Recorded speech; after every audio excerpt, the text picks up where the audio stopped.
स्वागत है। आज हम सीधे अष्टावक्र गीता के कुछ बहुत ही गहरे हिस्सों पर बात करेंगे। ये शुरू होता है राजा जनक के उन सवालों से जो शायद हम सबके मन में कभी न कभी आते ही हैं, जैसे ज्ञान कैसे मिले, ये जो एक बंधन सा लगता है, इससे आज़ादी मतलब मुक्ति कैसे हो, और ये भी कि मन दुनिया से हटे कैसे, वैराग्य कैसे आए। तो हमारे पास हैं जनक और ऋषि अष्टावक्र के बीच हुई इस बातचीत के कुछ अंश। चलिए मिलकर इनको जरा खोलते हैं, समझने की कोशिश करते हैं कि आत्मज्ञान और वो जो असली स्वतंत्रता है उसका मतलब क्या है इन अंशों के हिसाब से। ऋषि अष्टावक्र का जवाब शुरू में तो काफी सीधा सा लगता है। वो कहते हैं भाई अगर मुक्ति चाहिए तो इच्छाओं को जिन चीजों के पीछे ये मन भागता रहता है उनको जहर समझो, और दूसरी तरफ क्षमा, दया, सरलता, संतोष, सच्चाई, इनको अमृत की तरह अपनाओ। लेकिन फिर वो एक बात कहते हैं जो शायद सबसे बुनियादी है कि खुद को ये शरीर मत समझो, ये मन भी नहीं, और ना ही वो पंचतत्व पृथ्वी, जल, अग्नि, वायु, आकाश, ये सब तुम नहीं हो। अच्छा, तो अगर हम ये शरीर, मन या तत्व नहीं है तो फिर असल में हम हैं कौन? यहीं पर अष्टावक्र उस पहचान की तरफ इशारा करते हैं जो थोड़ी चौंकाने वाली लग सकती है। वो कहते हैं तुम इन सब के साक्षी हो, चैतन्य रूप हो।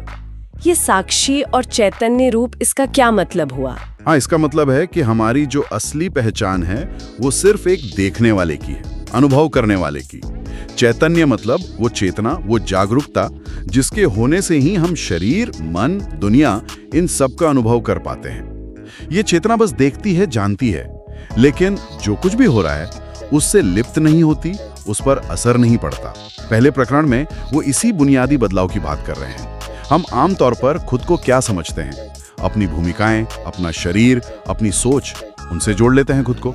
यहाँ सुझाव ये है कि नहीं, हमारी असली पहचान वो शुद्ध चेतना है जो इन सब को बस देख रही है। अच्छा, जैसे कोई फिल्म चल रही हो और हम बस दर्शक हैं, स्क्रीन पर जो किरदार है वो हम नहीं है।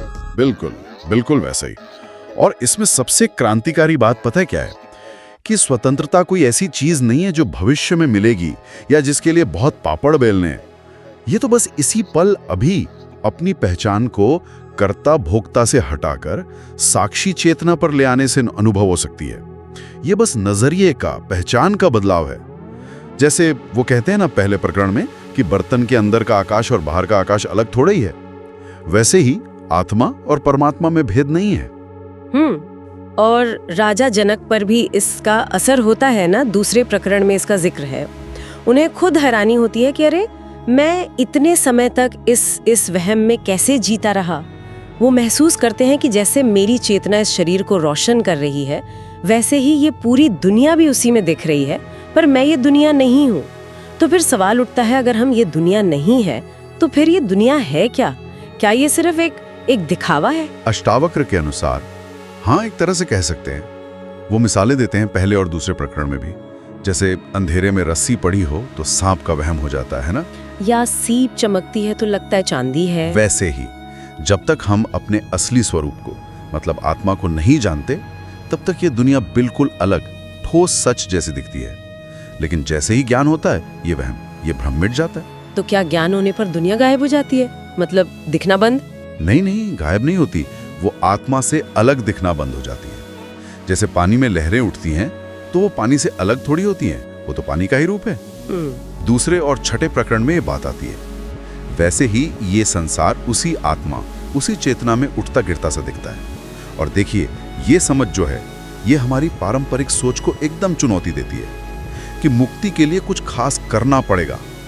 अष्टावक्र तो इशारा करते हैं पहले और 8वें प्रकरण में कि बंधन कोई असली चीज थोड़ी है, ये तो बस एक विचार है, मैं करने वाला हूँ, मेरी इच्छाएं हैं। अच्छा, और मुक्ति होगी बस इसकी उल्टी समझ है, मैं तो बस देखने वाला हूँ, साक्षी हूँ, मैं तो हमेशा से आजाद हूँ। ये तो बहुत ही गहरा नजरिया है।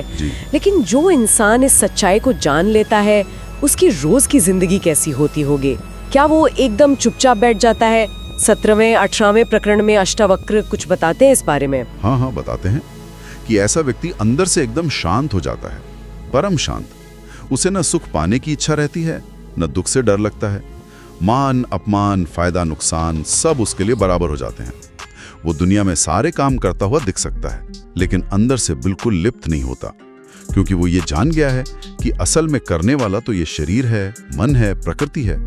उसकी असली पहचान वो तो साक्षी आत्मा है जो बस देख रही है। वो कर्म के फल से बनता नहीं। मतलब कर्म करते हुए भी वो कर्म के बंधन से आजाद रहता है।